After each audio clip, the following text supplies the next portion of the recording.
Ladies and gentlemen, days on market for properties for sale has doubled and tripled in some suburbs of Sydney and in most parts. So we're going to talk about today marketing. We brought in marketing expert to talk about marketing for property, and when you pre-pack it with marketing, does it get a better price? Stay tuned.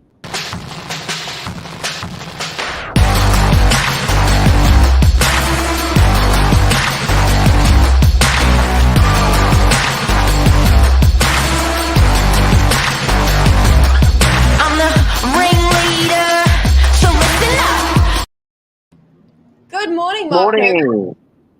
How are you? Yeah, good. Expert extraordinaire. Now, Pat. That's the marketing degree on her back. Yes, and you guys have been overworked in the with marketing with properties. We're doing more things than ever to get stuff sold. Where traditionally a real estate agent used to pre-pack it, great photos, great advertising, 7 days, 14 days out the door. But now that's not the case.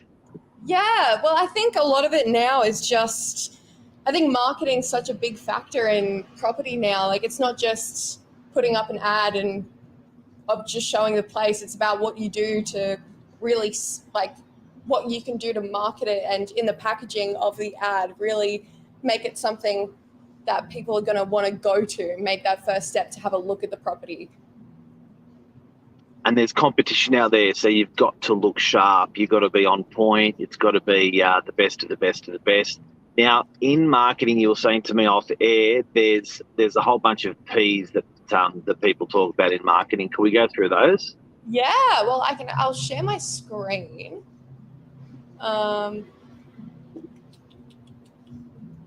Okay. So if you look at that, it's the 7 P's of marketing. It's one of the first things they teach you in Marketing 101. But pretty much any business that that's selling like a process, or like a real estate agency, sort of has these 7 P's. So the product, promotion, process, people, price, place, and physical evidence. Yeah. So the one we're probably going to be talking about today is the product and promotion, which is what makes the packaging. Yeah, got it. Yeah. So now, in our industry, why do agents struggle with this so much? Because we, when a property is not sold or not rented, we have a lot of success. We call it a cleanup. Afterwards. We look at most of these 7 P's. There's 3 particular P's that we work with, and we look at that and we work with it, mold it, shape it, give it love, pre-package it, and then it walks out the door.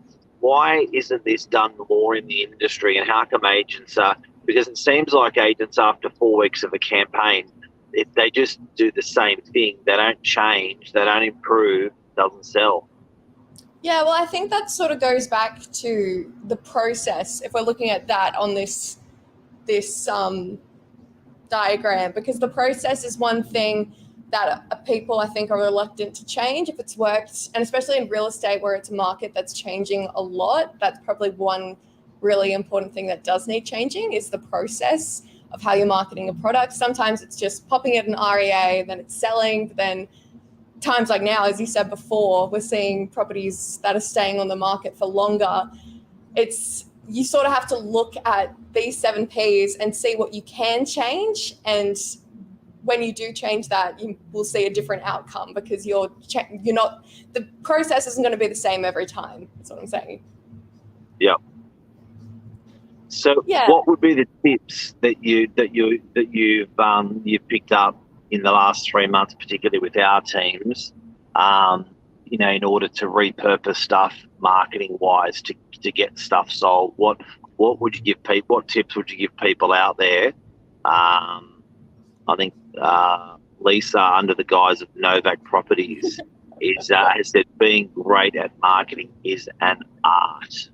Yeah, so I think promotion is probably the best place to start. if you want to change one of these things in the 7Ps, if you're having a property that's staying on the market for a while, because promotion, it's probably one of the easiest ones to change. If you're looking at the other ones, like the product, for example, you can't really change a house if someone comes up to you and wants to sell it. Place, you can't change that either. I think it's how you promote it, how you make it look, and what angle you're selling it at. So I know we've got one on the market right now in Freshwater that's like, it's a very like cute little home, and the way that we've marketed is that it's a home with a lot of character in comparison to a lot of the newer like apartment buildings we have. We market them in completely different ways. One's for more modern design for a particular person, but then a home, you want to have that aspect of family and history behind it. So I think with every single thing, you got to promote it in a different way because every property is different. Now, I think as a consumer, I'd find it pretty hard to believe that there'd be difference between agents when it comes to marketing, when it comes to the 7Ps that we're talking about. Is it really going to make a difference? And I always like to go back to Apple, and I always like to go back to that feeling that I get when I open an Apple product, when I unbox an Apple product. And I always think to myself, when you think to yourself, the experience can't get any different. Opening a cardboard box is opening a cardboard box. Opening a mobile phone is opening a mobile phone. That there is a unbelievable experience in the difference when you open an Apple product to any other product. And we're not talking perfumes or handbags or anything like that. We're talking a bloody mobile phone. They have made that experience uplifting for people. So guys and girls, if you're thinking about property and you think that the agent cannot make that experience better for a buyer, think about the Apple box. Yeah, well, talking about Apple, like I'm just going to pick up another little diagram I have here.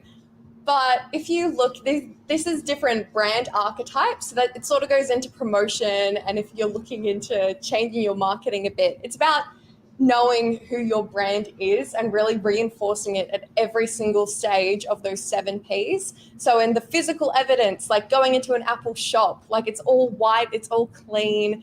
They've got all the people working there, like all the experts. Everything across the board goes back to their brand archetype and the character that they're trying to portray. Like providing structure, I feel like is a really good way of summarizing what Apple's doing as a brand.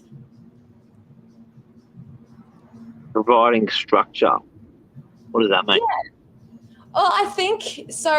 Their brand archetype is creator, which is like innovating and providing security. So when you go into an Apple shop, when you get an Apple product, you know what you're getting. It's not a thing of being confused and having to look up manuals. It's the same sort of thing with IKEA. I think they really know their brand and they're really showing it in every single aspect of their marketing. You know what? That structure and that consistency is so important. I think Lisa's talked about convenience as well, but I think when people can expect that within your brand, that's when you know what you're consuming. And again, I know I'm harping on about the packaging for Apple, but you just know that it is quality by that structure and the way they take you through that. It's the same every time. It's impressive, whatever you buy. And I think that's one thing with real estate that you really want to get. I think consistency is probably one thing I probably ramble on about all the time, but it's really important because like that's why like look at Google reviews, for example. Like if someone's got 5 stars and then one star review, you got to look at the 5 stars. It's about consistency all across the board. You're not going to take that 1-star review from 1 out of like 400 people and take that for granted. I think it's just making sure your branding and everything's coming throughout the whole process, I think is very important. Now, what do you think about raw? At least saying sometimes people just overdo marketing when you just need to sell raw authenticity. Yeah, well, that comes back to trust, which I know we were talking about a lot last week, is that if you're overdoing it, like for example, if you're editing photos of a property and eliminating every single thing in the property. So for example, if you're putting timber floors in a room that's carpeted and then going into that room when you're actually seeing the property and it's not there, you have to be honest as at the same time, but just really reinforcing the things that are really great without over marketing it to a point where you're not being honest. So it's about, I think with freshwater, it's that like that freshwater property that we were talking about. It's really authentic and we're being really true with the marketing. It's like, what's the point of lying about something when you could talk about how great like things. I'm rambling a lot today, but I think it's just being honest and picking the things that are really going to resonate with people in a property. It is. And look, I also think with what I'm experiencing as well as an agent is people are coming to me with properties that are unsold and they're saying, what do you reckon? And I think it's a little bit like going to a doctor and saying to the doctor, look, there's a problem here. Can you have a look? When I look at campaigns that agents have done, I find that they haven't maxed out in all areas of marketing. I find they've left stuff on the table. And after they've set up that original campaign, photos, floor plan and stuff like that, they haven't repurposed, remolded. It is a lie if you think you have conducted the ultimate open house on day one. You get better at selling a property the more people you take through. Fact, I know when I'm selling off the planned projects, after my 50th appointment, I'm an absolute ninja. And I know on my first appointment, I'm off the planned project, I'm bumbling through the project. Fact. So your marketing is going to actually work that same way. So as you get better in marketing and selling your campaign, as you get better at selling your campaign, so should your marketing. So it really should move with you. And the things that people are bringing up as negative points in the property, they should be entertained and mirrored in the advertising. So photography should improve, text should improve, floor plans should improve, the quality of information overall should improve, and then the price sometimes has to improve. Where you're marketing the property has to improve. It all has to keep getting better, and then you repurpose it out to the marketplace. And I think that the biggest problem, if I could leave off on today in the back of people's mind on my experience with marketing, is that if your campaign hasn't improved from the day it hit the market, you got a shit agent. And unfortunately, us agents are not used to properties sitting around longer than they used to be. So I think it's about it. You got to stay on your feet, and you got to keep moving. And we're not used to that as a real estate community, because days on market was about 14 days, and now it's more as an industry. If you price it right within the first before you hit the market, you shouldn't have a problem. But a lot of agents or sellers have priced their properties incorrectly, and that's why it's sticking around, and that's why we're looking at all this marketing a little bit more than we had to before. Yeah, I think it's like after COVID as well, I think it's just a matter of looking at the environment right now and figuring out what people want and telling them what they want. I think that's one thing, that just reminding them. So for example, making floor plans, having experience doing that now, I know more people are looking for extra room, home offices. That was a big thing during COVID. So just being aware of what's happening in the world and how you can apply that and just remind people. I think what we're doing with floor plans is an example of that. Like, we're just reinforcing things they already know, but it's sort of stuck in the back of their head. It's about reaching that subconscious part of the brain that's telling them to do something, I guess. Yeah. And we're furnishing a lot of vacant properties now where proper furniture we're putting into properties. We never really had to do that as much before. So this is an example of one that we've furnished. If you saw the before photos, you'd be shocked. But after that furniture went in, the place just looked amazing. So that's That's part of marketing as well. And I reckon you're going to start to see furnished properties hit the market, professionally furnished properties hit the market a lot more than we've ever seen. Yeah, Gives you and the edge. I think for like having consistent design as well. I know I photoshopped a lot of like couches to be a certain color just so it matched the other furniture in the room. Like just little things like that. You would see it and it wouldn't make too much difference, but after you see the before and after photos, you'd be like, oh yeah, that's the one I'd go for. The one with the black couch instead of the brown one. Like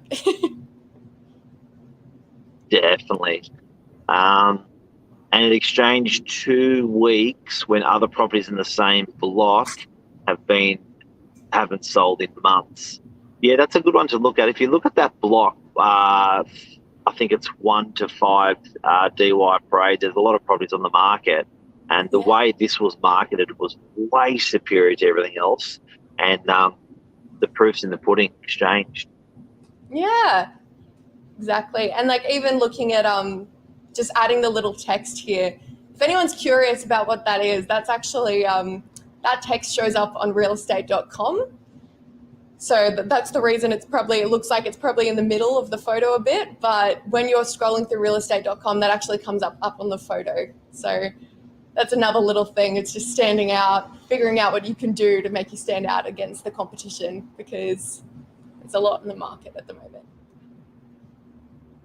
I think also understanding your marketplace, like you're understanding that it is going to go onto realestate.com and it is going to mess around with your text on your photo, understanding what your buyer really, really, really wants and getting that information onto that first photo that they can see it. I think as agents, we forget that we have not, the buyer has not been through the property. We forget that the buyer may not be from DY and know where the property sits in DY. We forget sometimes agents, we forget about the most basic things in our campaign that must go into our campaigns. You sort of got to have that helicopter view of the property to make it a killer campaign. Exactly. I think it's just, picking the sweet parts and making sure you're reinforcing them, selling it to people. Big time. Nat, anything else before we go on marketing? No, I think just remember what you're selling. Like, tell people what you love about the property. That's what they want to hear. They don't want to hear what the buyer's telling you they should love. You've seen the property. You know what's in there. Tell them what you would love if you were a buyer. I think just being honest, and as Lisa said, just being authentic about what the property is and what it's going to give to people. And people don't mind if it's raw, if it's telling a good story. So I think a lot of these social media videos that we do, we will walk through a property. They're not the most polished videos, but God, they're real and detailed, and geez, people love them. Yeah. It's like celebrities. People don't care about the red carpet looks as much as they care about their private lives. Yeah, isn't that true? Isn't that true? Thank you, legend. Right. Everyone, I hope we helped you today. I know, more marketing See you, next week. See you, Mark. More marketing next Wednesday with Nat. See you, legend. Cheers. Bye, everyone. Have a great day.